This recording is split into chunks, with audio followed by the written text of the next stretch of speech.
intentaron regular la misma, ya que, por supuesto, al Roma convertirse en prácticamente la dueña y todopoderoso del mundo conocido antiguo, la gran cantidad de esclavos que existían en Roma sobrepasaban en muchos momentos, ya se los he mencionado, o equiparaban inclusive a los ciudadanos romanos.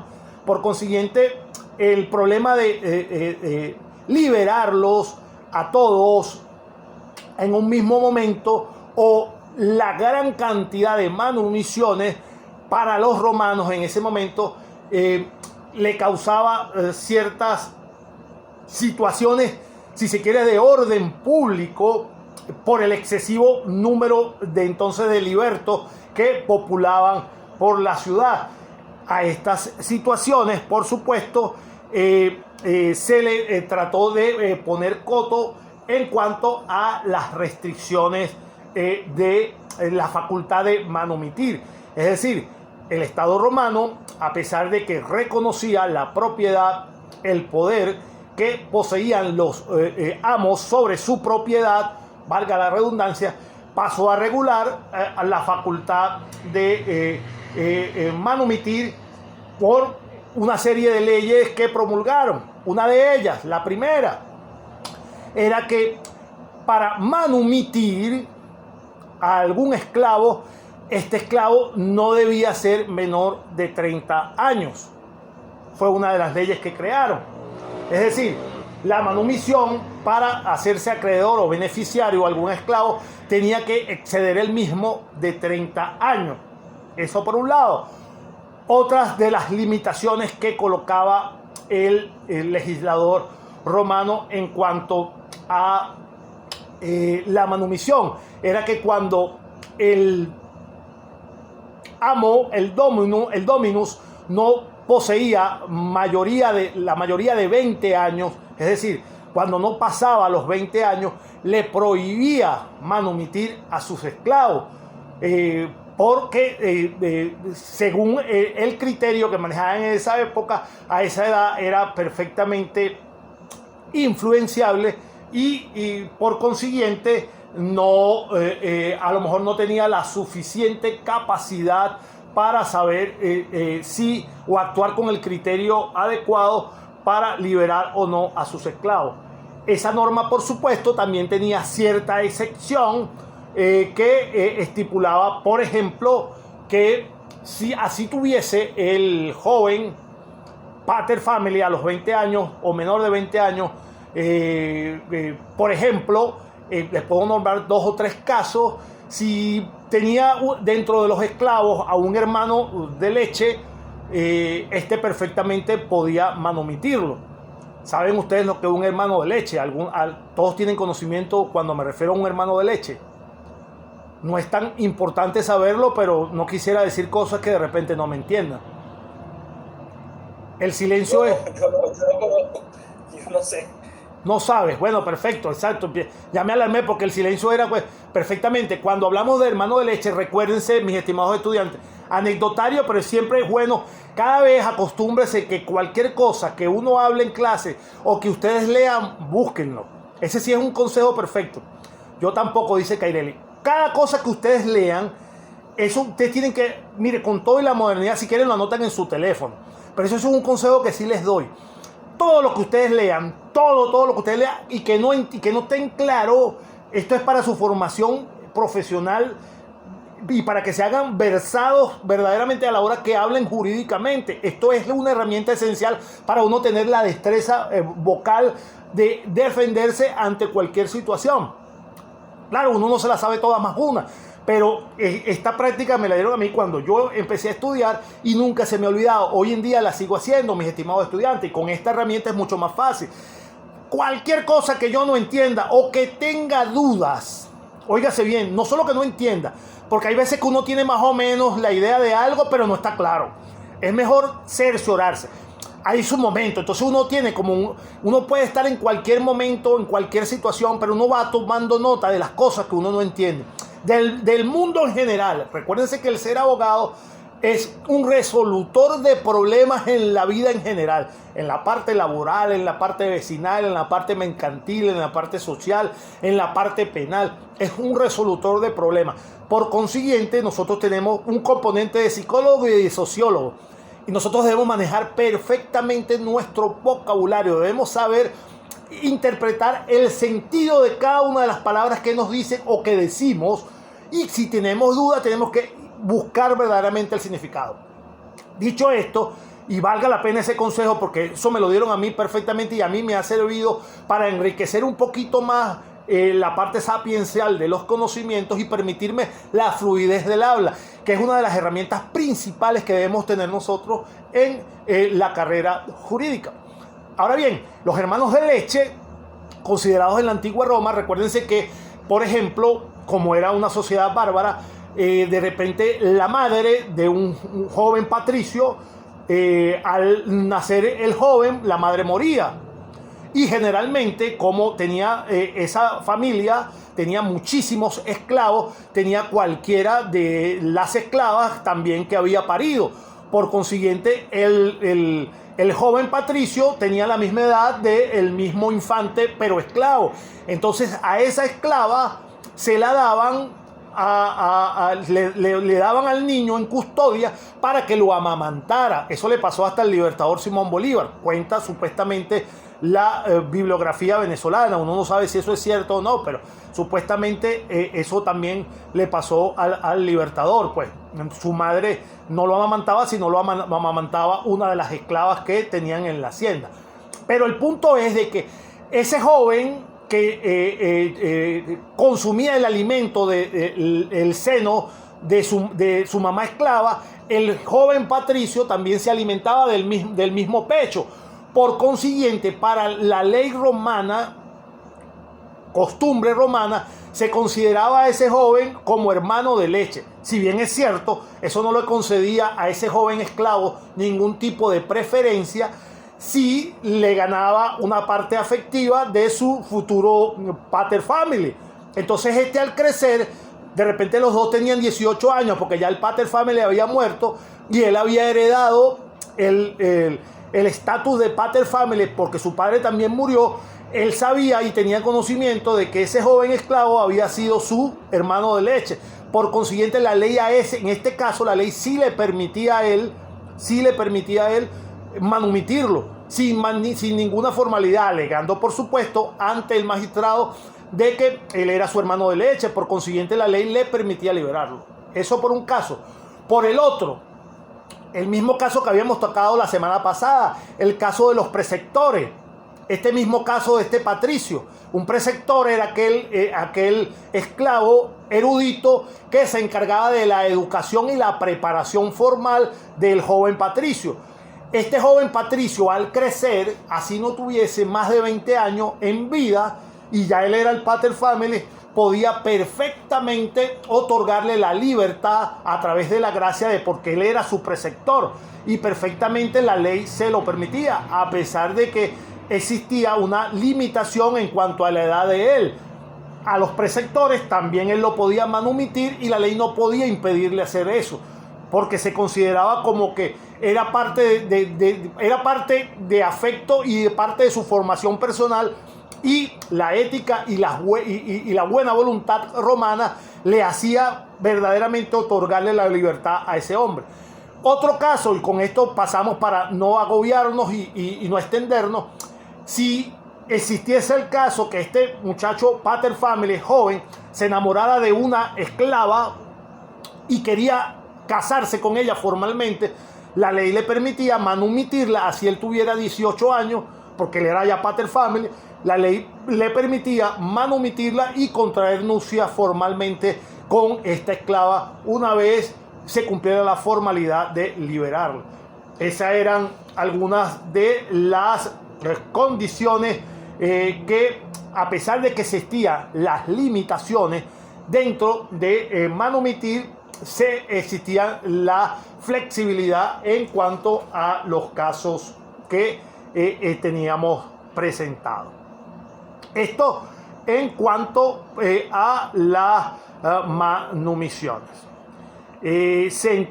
Hasta ahora 7:26, se me sigue escuchando todavía, María del Carmen. María del Carmen, ¿se me escucha? Sí, sí, profesor. Ok, perfecto. Vamos a cambiar entonces de lámina. Vamos a dejar la parte de la esclavitud hasta este resultado y vamos a tratar de ubicarnos en otra lámina.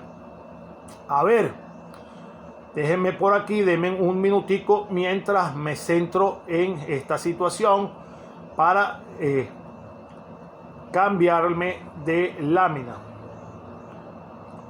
Un momentico, un minuto aquí. Ok, aquí vamos con esta presentación para cambiar diametralmente de tema.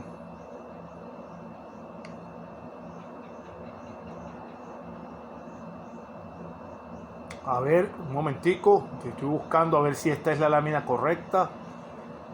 Me disculpan la digresión, a ver si esta es la lámina. Sí, exactamente. Fíjense, antes de continuar, entonces, dentro de las figuras más importantes que debemos nosotros apreciar y tener claro dentro de la esclavitud, antes de abordar otro tema, es perfectamente, mis estimados estudiantes, las causas de la esclavitud. Ya las enumeramos tanto la semana pasada como hoy, las causas de la esclavitud y la forma de terminar con la esclavitud. Esos son los dos elementos, que existían una figura que se llamaba esclavitud y existía una figura jurídica para liberarse de la misma esclavitud. Esos son los dos componentes esenciales que tenemos que tener en cuenta en cuanto a la adquisición de conocimiento. Ahora bien, veamos otro de los estados del capú que habíamos comentado ya en clases anteriores. Recuerden que le habíamos dicho que existían tres estados, lo que llamábamos los estatus del caput. ¿Recuerdas cuáles son? Melanie, ¿los recordarás? ¿Cuáles eran esos tres estados del caput? ¿Los recuerdas? Melanie, ¿los recuerdas?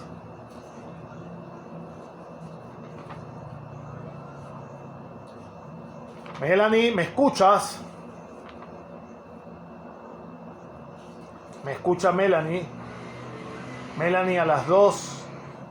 Manuel, ¿me escuchas?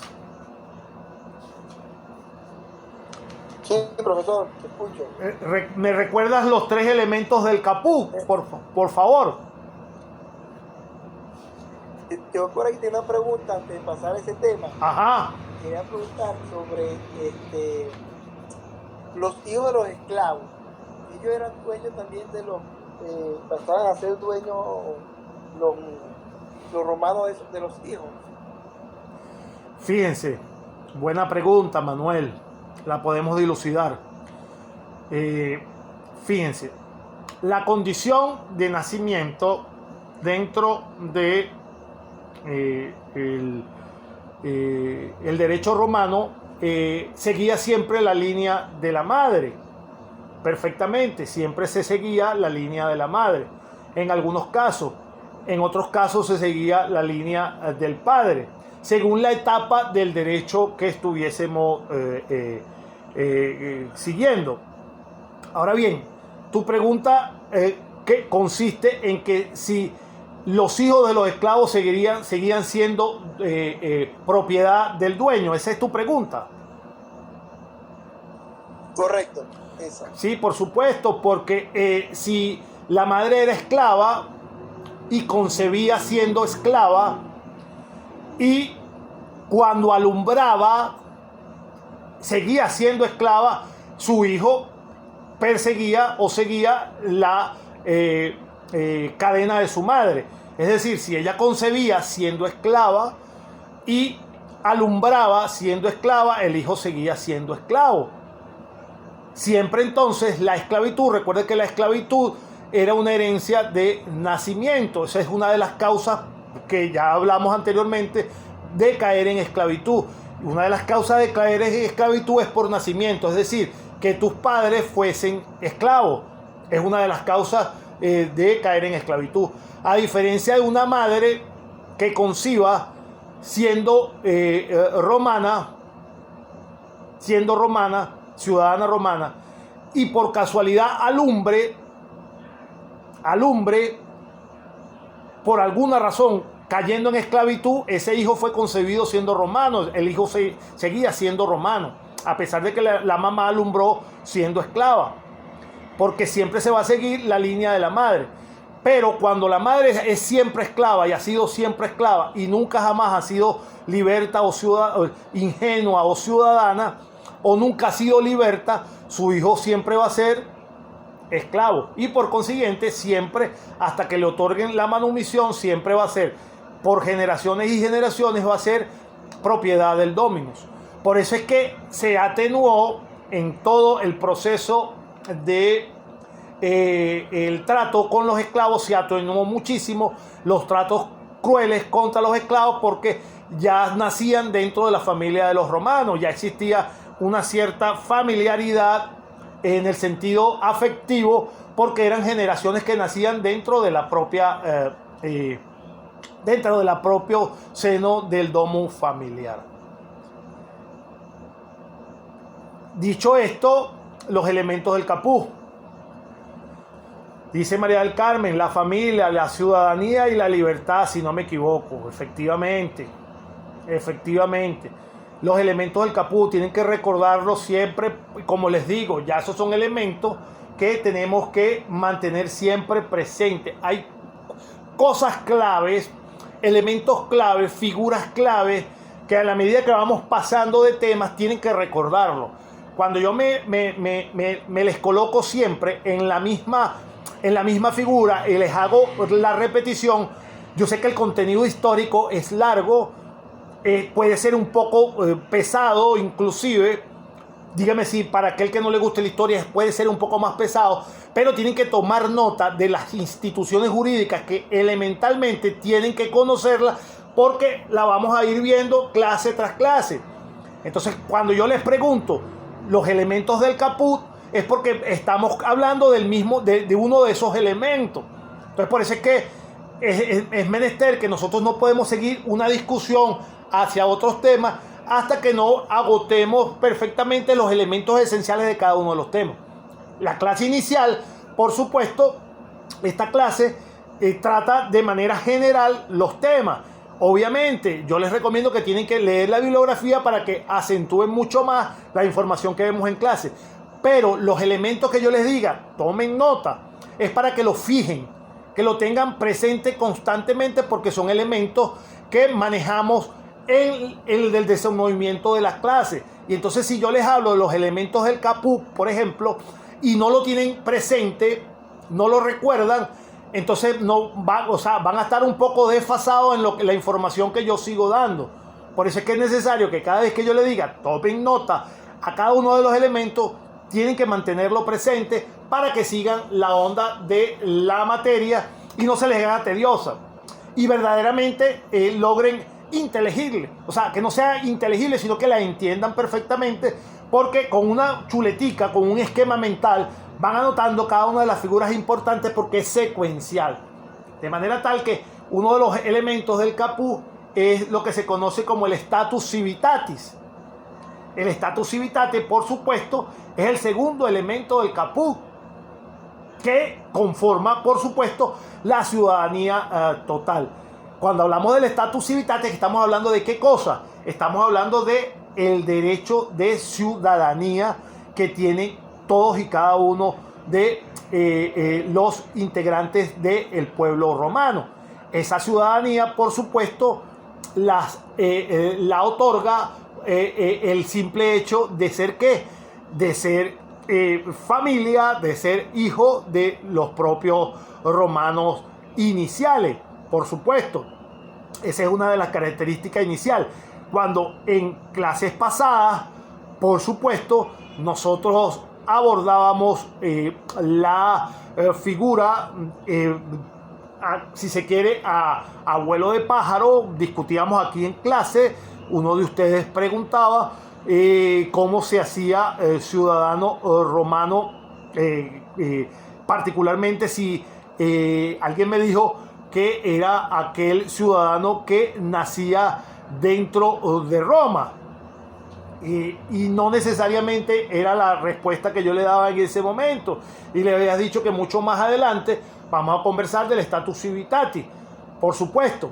Entonces, la ciudadanía romana o el ius civitatis confiere a sus titulares las ventajas en el orden público y en el orden privado. Eso es lo que significa tener el status civitatis, tener ventajas tanto en el orden público como en el orden privado. Podemos distinguir tres especies de derechos públicos. ¿Cuáles son esos derechos públicos? Los derechos políticos propiamente dichos, derechos políticos que comprenden, por supuesto, dentro de los derechos políticos de tener el status civitatis, el ius suffragii, o sea, para los romanos, estoy hablando en latín, es el derecho a votar dentro de los comicios cada una de las leyes.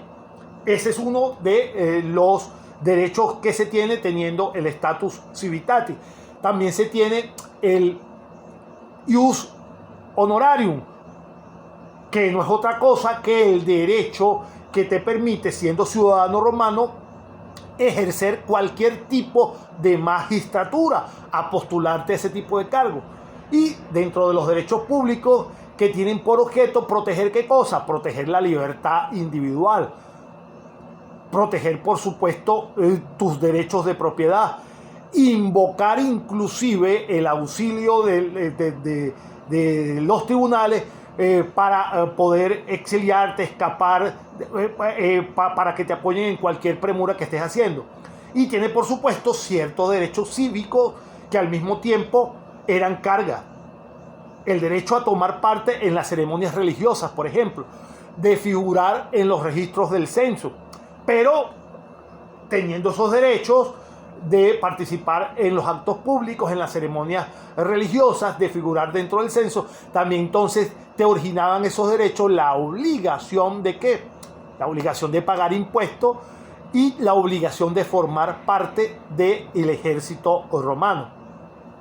En el orden privado, por supuesto, el ciudadano romano gozaba del connubium o el connubium, si se puede pronunciar perfectamente, es decir, la actitud para contraer lo que se conoce como el ius nustae, que es decir, el matrimonio perfectamente avalado y aceptado por el Estado romano.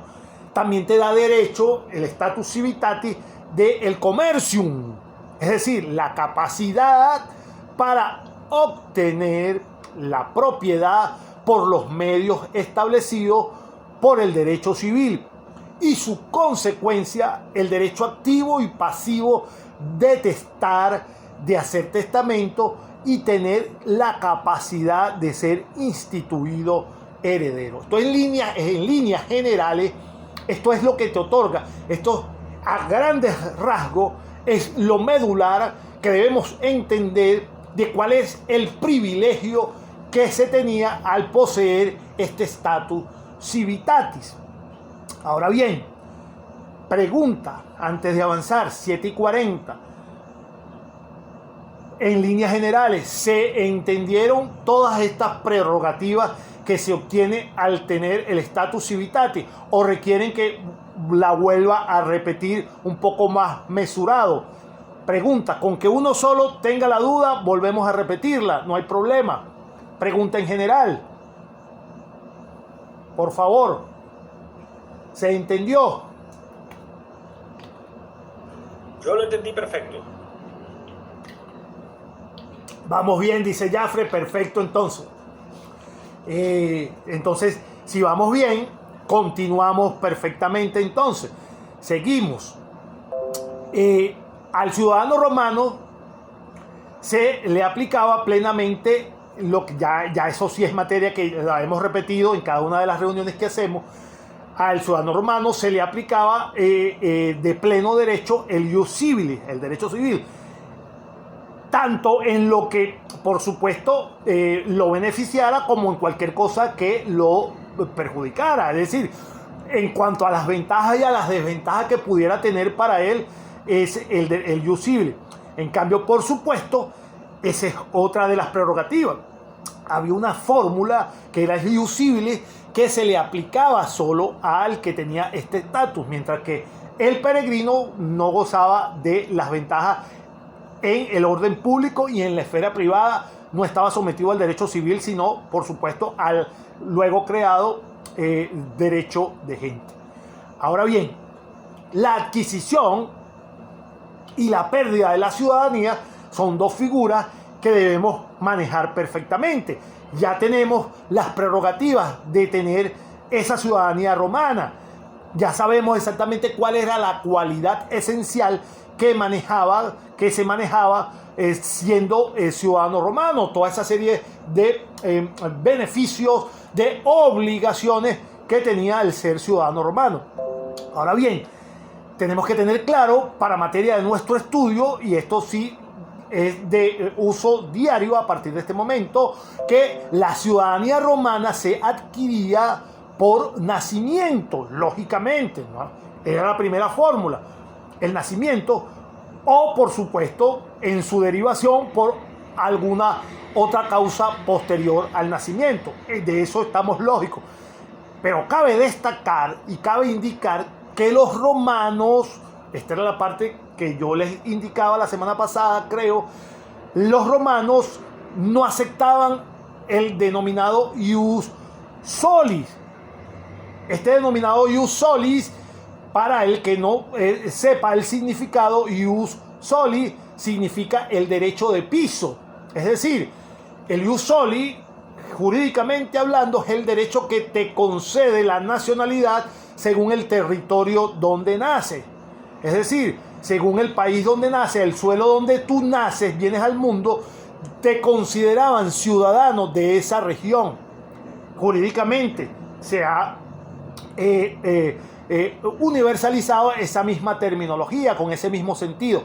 Pues los romanos no aceptaron el ius soli como derecho de ciudadanía. Esto es porque el hecho de nacer en Roma, nadie era ciudadano por el simple hecho de nacer, sino que los romanos en su época primigenia siguieron fue la materia del ius sanguinis. En términos generales, reconocían solo a los ciudadanos romanos que nacían en un principio directamente de ciudadanos que habían nacido en el principio, los primeros patricios que conformaron la ciudad de Roma. A partir de ese momento, solo los que nacían de sangre de esos primeros patricios originarios de las 7 colinas eran los únicos que eran reconocidos como ciudadanos romanos. Los demás tenían el estatus de itálicos o latinos en sus derivaciones. Posteriormente, la palabra peregrinos fueron para otros pueblos que no eran los que habitaban la península itálica. Pero en un inicio eran ciudadanos romanos y latinos, es decir, los provenientes de los etruscos y los provenientes de lo que se llama el Lacio como tal, es decir, al todo y largo o vasto territorio de la bota itálica. Teniendo claro este principio, para que no se preste a confusión, entonces, repito, los romanos no conocieron o no aceptaron el ius soli, sino el ius sanguinis para reconocer la ciudadanía romana. Entonces, para saber cuáles eran los romanos de nacimiento, se aplicaban los principios señalados que les estoy diciendo. Eso eran los romanos de nacimiento, los cuales se determina, era la forma fácilmente de determinar si una persona nacía libre o nacía esclava. Es decir, tenías que proceder de algún tipo de ciudadanos de la misma república, de los fundadores, de los patricios fundadores de la antigua ciudad de las 7 colinas, que en su principio era la denominada ciudad de Roma. De manera tal que perfectamente esta era la clasificación o el reconocimiento que le daba el ciudadano romano a el ser el ciudadano como tal, el sistema del ius sanguinis. Ahora bien, dentro de las causas posteriores, profesor, en alguna literatura leí que en un inicio solo eran reconocidos puros aquellos nacidos en, dice, no completas, Jafre. Romanos puros, sí, efectivamente, sí, es que es cierto, cuando hablamos de romanos puros, sí, ya te entendí, Jafre. Es lo que yo les explico. De todas maneras, si quieres aportar algo, apórtalo, Jafre. No, que en alguna literatura leí que ellos consideraban en un inicio solamente romanos puros a una zona de Roma en específico que se denominaba Lecce o Lecce, que era donde realmente quedaba como en el casco central de la Roma como república, ¿no? Era así, algo así. Sí, perfectamente. Mira, ya un segundito, un poquito de agua. Fíjate, la bibliografía como tal, o las bibliografías como tal, dependiendo de los autores que uno consulte, siempre puede haber un incremento, una adición o una omisión de acuerdo a la fuente informativa que recurra el que escriba la bibliografía. Pero lo bien es cierto que según la consulta realizada, o que tenemos tiempo analizándola, las originarias familias patricias, denominadas patricias ya para esa época, a pesar de que no existía la organización de plebeyos, no existía, sino que ellos se llamaban patricios por una especie de que consagrarse como hombres, es decir, como padres fundadores. Eran una serie de tribus iniciales que se mantenían en constante enfrentamiento entre los pueblos circundantes de la antigua aldea de las 7 colinas. Era un número reducido, pero si realmente nosotros podemos destacar el origen esencial primogénito de la misma, es como si yo me pusiese a describirle, para que tengan una idea, de el origen verdadero de la ciudad de Roma. Mucha gente dice, dentro de la leyenda que se cuenta, que fueron Rómulo y Remo. Y hay una historia que no se las voy a contar, porque a lo mejor muchos de ustedes la han leído, pero bastaría muchísimo más tiempo y me extendería. Pero no solo existe esa leyenda. Yo tengo conocimiento, tengo 2 libros por ahí, prometo mostrárselo la próxima clase, donde inclusive hay una leyenda mucho más adelantada en cuanto a la creación. Prometo hacerles un pequeño resumen, pero ya con más tiempo, si nos permite cuestión del lapso de tiempo, de 2 o 3 teorías de la creación de Roma. Es decir, lo que sí debemos entender claro, para que se me entienda lo que yo les digo, es que pueden existir varias fuentes informativas, y pueden ser una cierta o pueden una que se acerque o no se acerque, pero lo preponderante de todo esto es que el reconocimiento de romanos provenía así de las primeras familias fundadoras. Y las primeras familias fundadoras se autodenominaban ellos mismos patricios, como hombres, los descendientes de los dioses. Y de esa pequeña familia, de ese pequeño grupo de familias, solo se reconocían como tales. Recuérdense que las 7 colinas era algo muy pequeño, pero a través de las mismas luchas intestinas fueron creciendo como ciudad-estado, y posteriormente, muchos años después, que la conocimos como la Roma como tal. Pero desde el inicio, esos eran, por supuesto, los reconocidos como ciudadanos de Roma, una vez se creó la Roma como tal. Y la Roma como tal se creó con el advenimiento del 753, que es lo que más aceptado tenemos como bibliografía, que es la 753 a.C., que es la creación formal, en donde tenemos al primer rey, por supuesto, que fue Rómulo. A partir de ese momento, con esas familias que estaban alrededor de ellos, que eran los que se encargaban de custodiar las famosas 7 colinas, de ahí es donde provienen cada una de los ciudadanos que a partir de ese momento se denominaron ciudadanos romanos. Ese es en cuanto más o menos a el inicio que se tiene de esa ciudadanía, y a partir de ese momento entonces no importa que usted naciera ahí, dentro de ese mismo foco de la ciudad. Si usted no pertenecía al gen de las familias originales, que estaban perfectamente identificadas desde sus inicios, no eras llamado ciudadano romano, sino que de acuerdo a la tribu que perteneciera, puede ser etrusca, puede ser del Lacio, puede ser latina de otros congéneres, puede ser latinas veneris o latinas coloniales, pero no eras considerado ciudadano romano.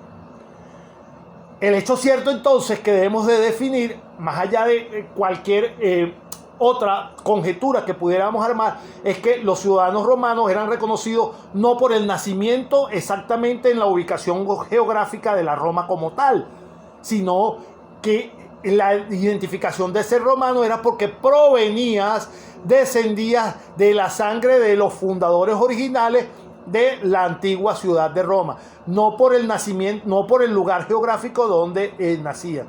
No sé si queda claro este aspecto, que es importante que lo tengan en cuenta, que es la parte medular que se tiene que entender perfectamente. Los romanos distinguían era el ius sanguinis como el derecho a pertenecer a los ciudadanos romanos. Eso en un inicio, recordemos entonces, eso en un inicio, porque posteriormente tenemos, por supuesto, las causas de adquisición del nacimiento, las causas posteriores al nacimiento que originaban también la ciudadanía romana. Una de esas causas, por ejemplo, podía originarse la ciudadanía romana por una vía de gracia. Esta vía de gracia podía otorgarse los comicios reunidos, le otorgaban a cierto grupo de ciudadanos, los comicios, el pueblo reunido, podía otorgarle a los ciudadanos, a cualquier habitante de cualquier región la ciudadanía. Esto se conoció como la concesión graciosa en latín, la concesión graciosa, pero es por vía de gracia, si lo traducimos al español, por algún senado consulto, o sea, alguna ley emanada o algún rescrito imperial. El Senado en su momento, con los senados consultos, los comicios reunidos en algún momento, el mismo emperador, por cualquier rescrito, podía solemnemente decretar la ciudadanía a cualquier habitante, tanto de la península itálica o como cualquier ciudadano, cualquier persona que proviniera de cualquier otro pueblo. Eso era una de las formas de obtener el status civitatis posterior a su nacimiento, por la vía de gracia. Otra fórmula para obtener la nacionalidad era por vía de manumisión, pero siempre que esta manumisión se efectuara bajo la solemnidad que les he explicado anteriormente. Siempre y cuando esa manumisión, insisto, se efectuara bajo las solemnidades correspondientes. También se podía obtener la ciudadanía por cualquier estipulación de la ley. Después de, por ejemplo, las leyes en diversos episodios de la historiografía que manejamos de Roma, en diversos capítulos de esta misma historia, aquella persona extranjera que sirviera a las legiones romanas y efectuara labores excepcionales dentro de estas mismas legiones, perfectamente por conducto de la ley podía otorgársele la ciudadanía. Cualquier persona que por razones de sus funciones en épocas de guerra le proveviera suficiente grano, suficiente comida, prestara un servicio mercantil óptimo para la ciudad de Roma, perfectamente por conducto de la ley podía otorgársele la ciudadanía romana. Pero recuérdense que encasillarla en un solo tramo es un poco complicado porque estamos hablando de distintos periodos de la época de Roma. Lo que sí es que la ciudadanía se obtenía fuera del nacimiento por las razones que estamos actualizando en este momento.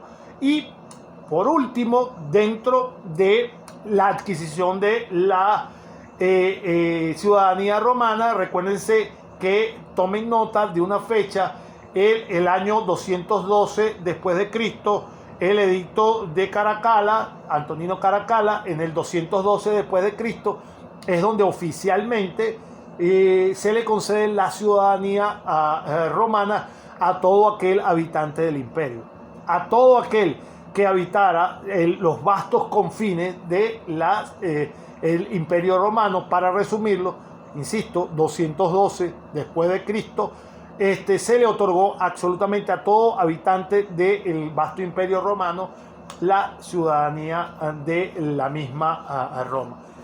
Pasaron muchísimos años para ese reconocimiento posterior. Bien, son las 7:58, mis estimados estudiantes. Creo que hasta aquí vamos a dejar nuestra clase de hoy.